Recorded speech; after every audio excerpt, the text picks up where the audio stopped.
It's a lot of fun. Ladies and gentlemen, Henry Rollins.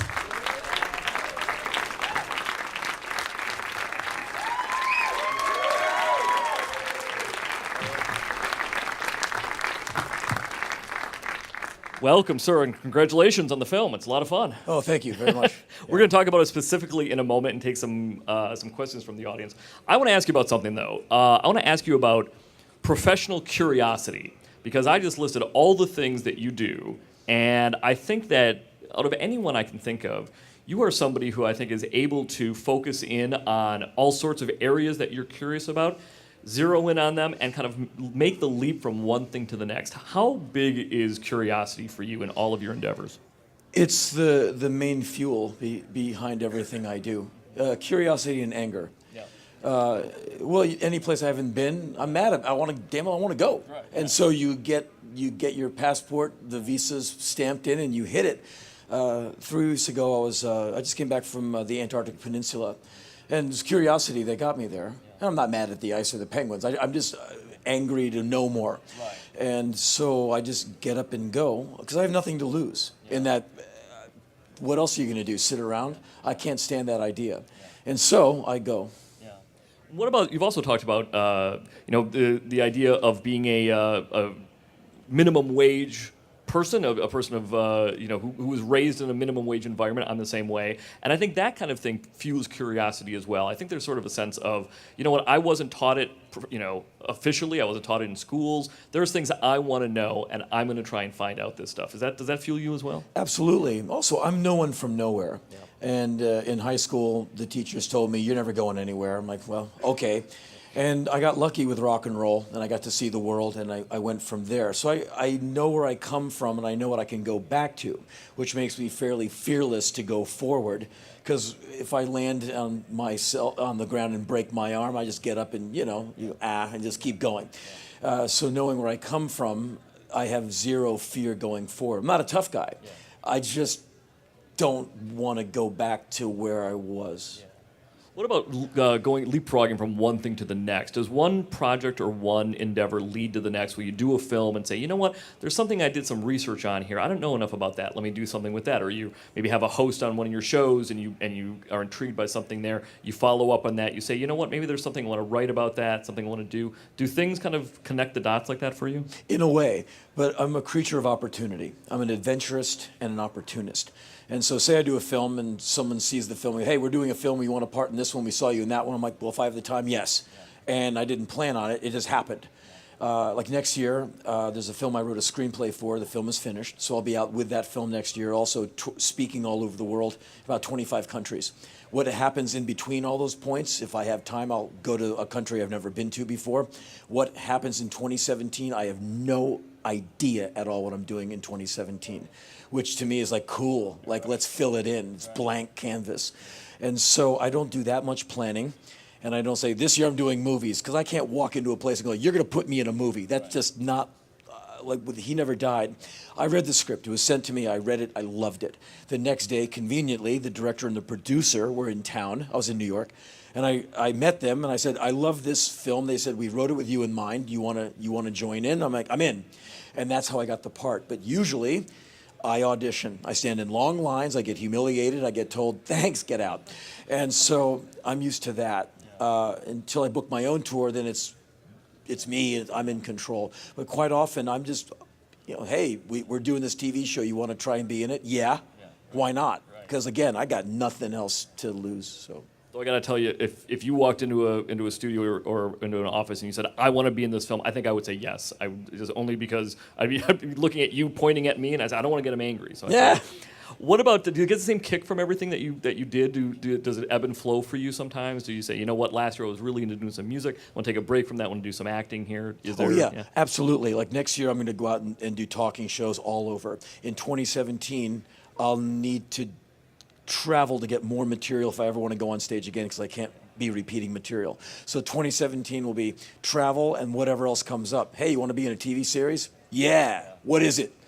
And so I'll see what's happening. But whatever I do, as long as I'm not at home, not sitting on the couch, chances are I'm interested in it.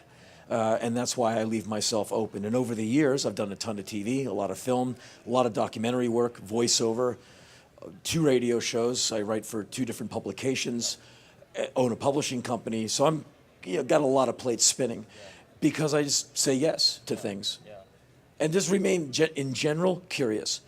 And it gets me places.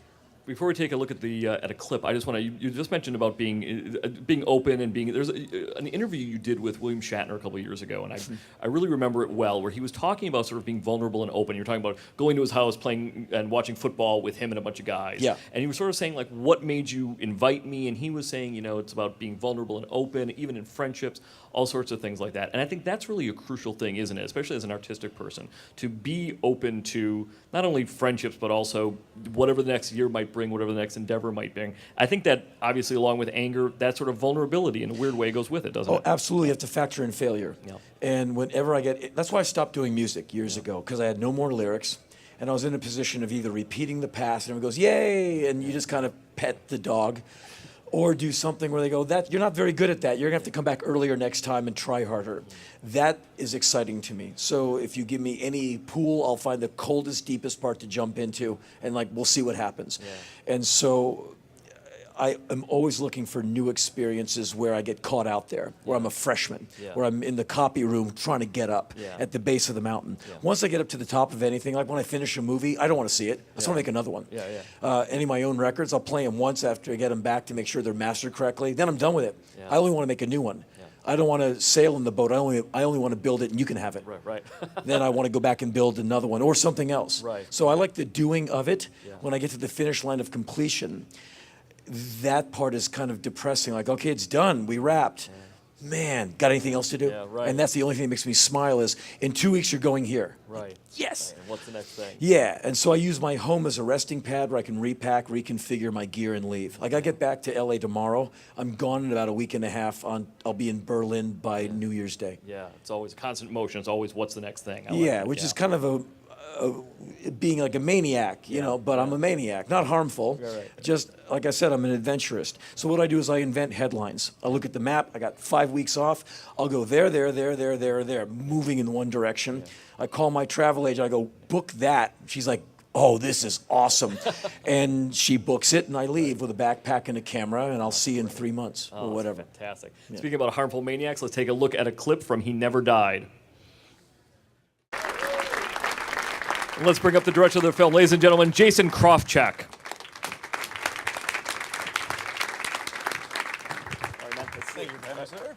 Welcome. Thank you. Now, you wrote this with Henry in mind, right? Yes, I did. Talk to me about the origin of this, the genesis of it, as it were. I was always fascinated with villains and just like the discussion of evil. Like, is evil an actual thing, or are you a victim of your circumstances and you could be that, or is it something innate in you? And then I kind of cultured this character, and there was a lot of Twilight was out at the time, so there's a lot of these suave vampires that were showing up, and I was like, is that really how it would be if you lived forever and you had to eat people, or would you kind of be detached and kind of sad but gritty at the same time? And he's inspired me in more ways than 1,000. So I definitely had him in mind when I wanted a gritty, tough looking, but a shred of sympathy kind of guy. And then you were the perfect trinity, this mind, body, soul of what I wanted to go for with something like that. So I definitely wrote him in mind visually. And then when I got to the part where we're going to casting for this, and they're like, who do you want to look and who do you have in mind? I'm like, Henry Rollins. And then a day or two later, I met you, and you read the script a bunch of times, which was amazing. I loved it as soon as I read it. Let's describe the character, because even though you get a sense of it from the trailer, let's describe Jack to the audience. Jack has been alive for hundreds and hundreds of years, and it flips the script on our existence in that we, to a certain degree, all do everything with an end date in mind. 10 places to go before you die. Do this because one day you're dead. And if you took that away, you might be elated for a while. I live forever? Awesome. Get back to me in 500 years and tell me how you like plague, war, death, injustice, horror, and tell me if you're happy to get up every day. Get back to me in 1,000 years and tell me how you're living. And that's where we move in on Jack. He lives in his underwear, sleeps 15 hours a day, watches TV, and he lives on human flesh. So he goes to bingo to get out of the building, where he sits with old people whose flesh is uninteresting, full of drugs, veiny and stringy, so he can be around people and not want to tear an arm off. Right. And he gets in a situation where he has to get back into the world of people, which he hates, because at this point, he is now surviving off bags of blood he buys from interns at the local hospital. And there's always a young broke med student he can buy blood from, so he doesn't have to kill anyone, lives alone. He's trying to emit the lowest possible pulse to get through eternity. And then things happen, and he has to start doing, he's a monster. He's an awful person. That's one thing. The guy's done horrendous things. He's vulnerable. He can get a shred of sympathy, but he's not a good guy. He's about 99% bad. Yeah. And there's these two people in the film, wonderful actresses, who we capitalize on Jack's 1% analog, just semi-human, not terrible. Exactly. The rest of him he's awful. But in your hands, he's also very dry and funny, and obviously, it's a very deadly, serious type of funny. But it's also such this great dry wit. Well, here's the reason that Jack is monotone, Hemingway-esque declarative sentences. He's trying to cut down on any energy expenditure with humans. That's why every scene of violence, snap, crack, pop, done. Right. Next, please leave me alone. That's why I'm not going to talk to you like this. I'm talking to you like this because I really want this to be over. Can you feel it? And so I would work with Jason. I go, it's like flatline. He goes, exactly. And so I had about a year to prepare. And I had to basically Botox my brain, my face, my central nervous system, because Jack is counterintuitive to everything that I am, which is active, loud, verbose, kind of bouncy. Yeah. Jack is like, and then you hit him, he's just like, really? Please, you got to go. And so I would ask Jason, that's the guy, right? He goes, yes. And so he's bored, he's depressed, and he finds any possible way to avoid people because they remind him that he's never going to die. Yeah. He really wants out. Yeah. No caffeine during filming, obviously. No Starbucks, no espresso. No, it was discipline showing up to the set every day and just I am in this linear... Because I can't lose that and all of a sudden break out into song and dance. Yeah. Or smile, or have a human moment with these people. I have to remember I'm other than. Right. And they don't get it. Right. And he's funny. He doesn't know he's funny. He's just being Jack. Yeah. And so it's situational comedy. Yeah. You see a young lady with a nose ring in here? Yeah. What does she look like? A young lady with a nose ring. Right. And I'm not even offended. I just need to know if she showed up, and I'll repeat that until he tells me. Right. And the funny part is the way you pitch it. He doesn't know he's funny. Right. It's what's around him that makes it funny. That's right. Yeah, trying to be serious and failing. That's right. I don't know why that's so funny, but yeah. I keep going back to that. Before we get some questions from the audience, I just want to ask you about, because you guys are thinking about this as a TV show as well, a TV series, and you've got a whole backstory set up for Jack, right? The whole idea of him. You've got stuff going through why he was in China during the Civil War and everything like that. You've got this sort of mapped out in a lot of ways. We got a good chunk of it mapped out. It is the the culmination of human history. So it's a lot, but we're trying to expand it as much as we can and get as much down as we can. And it'd just be a pleasure to get back in that world and work with Henry and the rest of the crew that were there. They were a dream come true. Yeah, we wrapped the film, and I was back in Los Angeles 2 days later. I had a day off in the wrap party, and then I left. And I got back to my home with a profound sense of emptiness. I missed the crew, I missed the set, I missed the actors and actresses, I missed Jack, and this thing that we had created. And I wanted a week off to catch my breath and go right back into part 2. It wasn't written, but I hated leaving it, which is a good sign. And so we are conspiring together to see if Jack can keep on never dying, because it's a great story, and he's got a great mind. And so I want to get in the vehicle and go. So sounds great. We can take some questions now. Anyone from the left-hand side? We'll start and kind of swoop down. So do you ever get tired? And if you do get tired, what do you find that energizes you so that you can continue with your wanderlust? And where do you think the source of your wanderlust is? I get physically tired. I've been in New York for the last 3 days, getting up at 5 a.m. and doing 9 hours of press. My shirt is damp because I just sang a song with Stephen Colbert, which was completely crazy. We mauled A Christmas Carol. I don't think it'll ever recover. And tomorrow I get up at 3 in the morning to go to Los Angeles and do a full day of press after I get off the plane. I'm not high on anything, nor am I extraordinary. Like I said before, I know what I can go back to. And so what energizes me is the chance to do something really cool, like a film, like a tour, like a this, like a that. And so I jump on it. And when I do burn out, what gets me remotivated is looking at the next month on the calendar going, wow, look at all the stuff I'm doing. Or the fear of it, maybe in 2 years, there's nothing on the calendar, so you better hit this. When I get off, I'll be off the road Friday night. I wrap out of all this, and I'm not responsible to anyone for a few days. I'm just going to overdose on music. I'm going to be hitting a lot of records, a lot of vinyl, which has been stacking up since I left. And that, to me, is the perfect joy. Caffeinated drink, the turntable, the speakers, that I really don't need anything else. So, what do you mean? Oh, I'm angry and curious. I have to qualify the anger part. I'm not mad at you at all. Quite the opposite. You can have half my sandwich any day. I'm just mad to know stuff, and I live urgently. I'm kind of a maniac. I'm a nut. And so, but not harmful. I just want to do stuff. I've been hyper since I was a little kid. You know, the one who would break down hysterically and cry at the birthday party when I lost pin the tail on the donkey. The one who hyperventilates for a day and a half. That was me. And then Ritalin came and locked me down. Henry, when you moved into the world of film, who intimidated you stepping into this new world? And what would 16-year-old Henry Rollins, who worked at Haagen-Dazs, say to 50-something Henry Rollins today? The whole thing intimidated me. I started doing film at the behest of Crispin Glover, the actor, who's a pal of mine. And he said, Henry, I want you to consider acting. I'm like, I'm a starving musician.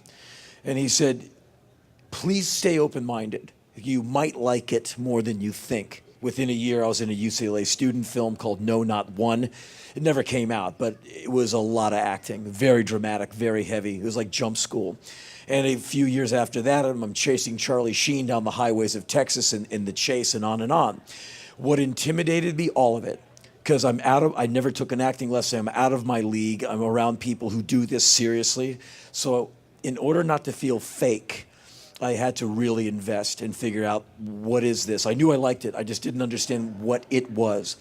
After a few films, and when I wasn't acting, I'd sit on set and watch real actors and how they prepare and understand that acting isn't just talking when the other guy stops. You really have to be in every second of the thing. As soon as I made that transition in the 90s, when I really was acting a lot and getting it, then it became a joy, and I could take everything that I'd learned on stage, my fearlessness with a band or on my own, and plug that into acting, where I no longer feared auditions. I couldn't wait to go to an audition. I had 3 ideas. I couldn't wait for the person to see it. Couldn't wait to get on the set and find other people to be in that moment, that hyper-reality moment with. And so I stopped being intimidated and just got into the joy of the art. And once you are around real actors, you see how bloody hard it is, and you appreciate someone who can do it. It is so hard. Like in this film, I was surrounded by amazing actors. Like if you see the film, you'll see I got carried, basically, by an amazing cast. And when you're in the jet stream with people who want to deliver, you're good to go. I was in a film once called Heat. I did scenes with Al Pacino. So you're trying to keep up with basically Bruce Lee and Enter the Dragon, because he can act a little. I mean, but thankfully he's kind, and I was prepared and terrified of failure. And I passed for normal. I held up. I was on set one day, and he did a scene with someone who wasn't prepared. They hadn't done their due diligence, and he had a very fun time with this guy. The guy wasn't ready, and he kind of not doing it. And he's a young man. Do you have rocks in your head? Michael, who is this young man? Is he prepared? What's going on in this mind of yours, young man? And the guy's smiling, everyone's laughing, and you would hate to have been him. And that's when I started thinking, I'm going to not only memorize my lines, I'm going to memorize the entire script. I am going to get into the totality of the film. So the next time I show up, I'm ready to do your part, my part, our parts together, in high falsetto, in a fake French accent. I mean, that can never happen to me. And that made me take it even more seriously. Not myself, but the art of it, the work of it. And then the more you work, the more you invest and just dive in without a net. and relying on the other actors to really let it happen, you never want to do anything but act. It's the best. So. Left-hand side here. Yes, ma'am. Right there. Hi, Henry. I'm a big fan. Thank you. Who is your inspiration for actors, and who would you like to act with? Oh, I'm happy to be anywhere acting. I mean, if it's like this, I didn't know any of the actors on this show. I just showed up and got to work. I'm not at all good enough to say I want this director and this. If anyone who wants me, if it works out, I'm kind of happy to be there doing it. Real actors, like I'd be way too intimidated to say anyone's name for fear of it ever really happening. And then you're like, oh no, it's happening. I'm fairly intimidated by the Hollywood world because I came in through a side door. So I've been lucky. I've worked with directors I was a fan of before I was in their film. I was in a David Lynch film, and one day he called me. I'm at my office working at my little publishing company. Hey, it's David Lynch. I'm like, no, it's not. Like, I'm trying to figure out who it really is. He goes, hey, I'm doing a film called Lost Highway. I got like a few days left of shooting. I have no more budget, but I have a few small parts I want to give to cool people. Would you like to be in my movie? I said, where are you right now? Don't move. And I just drove over there. And I met him and Bill Pullman and Patricia Arquette, and they were wonderful. He goes, I need a prison guard. I go, I can be a prison guard. They're like, here's your uniform. The pants are high water. I'm like, he goes like, we just won't shoot that part. And all of a sudden, I'm in a David Lynch film, with 4 lines of dialogue. But I spent, a week with David Lynch, and we're friends to this day.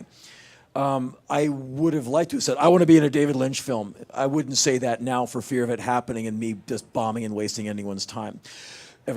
So I was lucky, and I've ended up with, I'm in a movie with this guy. Why am I here? And so it took me a few films to be on a set and not feel like the Hollywood cops are going to bust me and drag me off. Like when I got a role in Sons of Anarchy, I'm like, really? I'm screwed because these people can act. What am I going to do? And so I hung in there. I was clinging, getting beaten up by Charlie every day. But for me, the whole thing has just been, it's why I take risks. Because it puts me on my A game. Every day you wake up at 4, okay, don't screw this up. That's when I'm at my best. When I think I've got it handled, that's when the crocodile bites you. And I never think I've got it wired. And it's good for me to remember you're not that good, so you better show up early and then you better bring it because you're going to be out. Everyone else is much better than you. That's good for me to keep in my head. I'm going to take 2 more questions. Just a very quick question. Was there one moment that surprised you guys on the set the most? Was there something spontaneous that came up? When it comes to spontaneity, the thing that surprised me the most, actually, was we were doing the finale of the movie, and we didn't have a lot of time to rehearse the scene in segments. So you had to do 10 pages of dialogue straight, like a stage play, and just being able to see that, because you'll never see that on a film set. You'll just see the, I love you, cut, and then that's all right, set up for a half hour. And then, but to see actors intertwine and come in and come out and have him do the whole thing in one large chunk, you never really, that never really happens. So when you get to see that, oh Jesus, his enthusiasm is ridiculous as well as his dedication, and this is, we have to make this good. With your booming stentorian voice. Not as loud as yours, though. So basically, when I heard about this film, I sort of read into the backstory. Cain, it's based on Jack is basically Cain, and that story I've discovered happily is kind of been retold many times over the past 6,000 years that it's been around.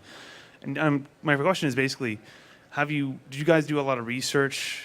Did you read, Steinbeck did a version of Cain and Abel and East and Eden? Did you read in any the other sort of mixes or takes on Cain and Abel and incorporate it into your movie and how you built your character?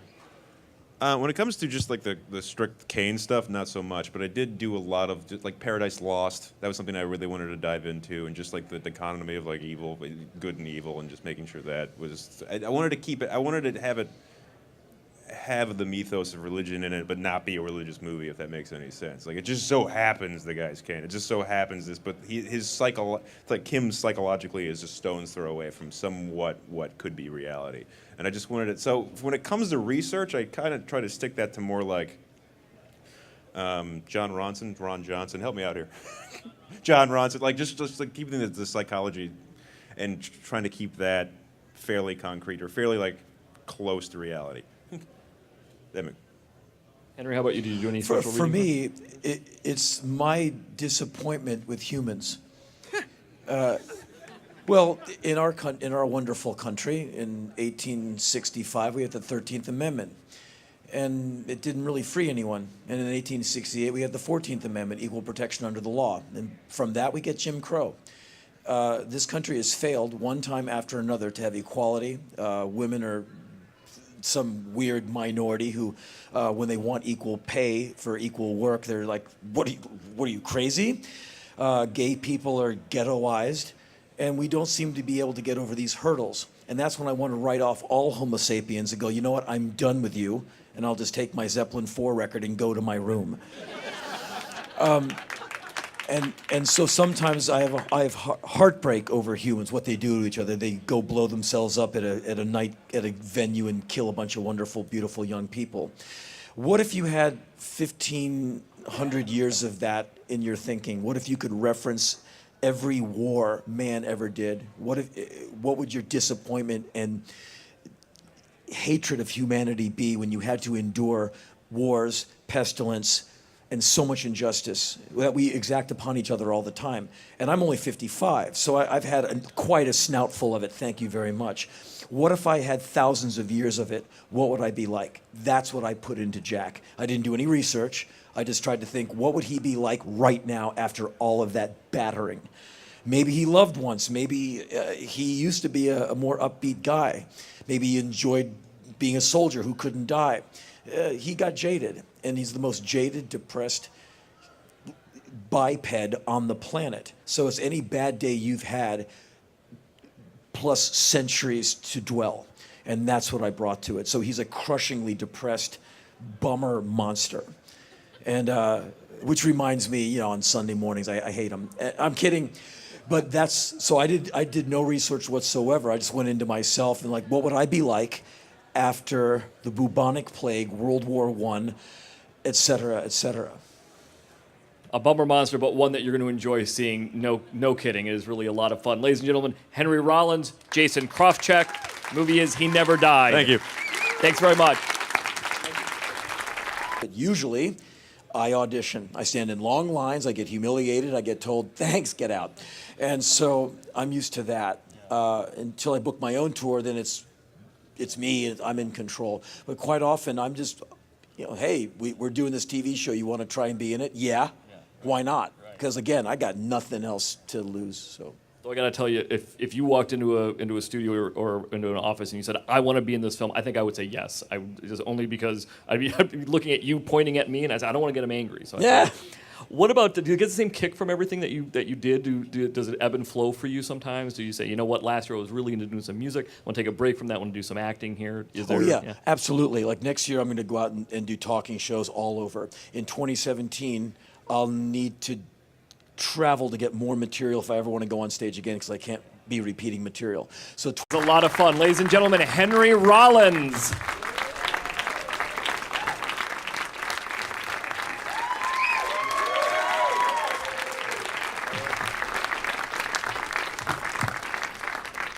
Welcome, sir, and congratulations on the film. It's a lot of fun. Oh, thank you very much.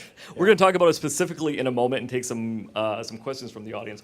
I want to ask you about something, though. I want to ask you about professional curiosity, because I just listed all the things that you do, and I think that out of anyone I can think of, you are somebody who I think is able to focus in on all sorts of areas that you're curious about, zero in on them, and kind of make the leap from one thing to the next. How big is curiosity for you in all of your endeavors?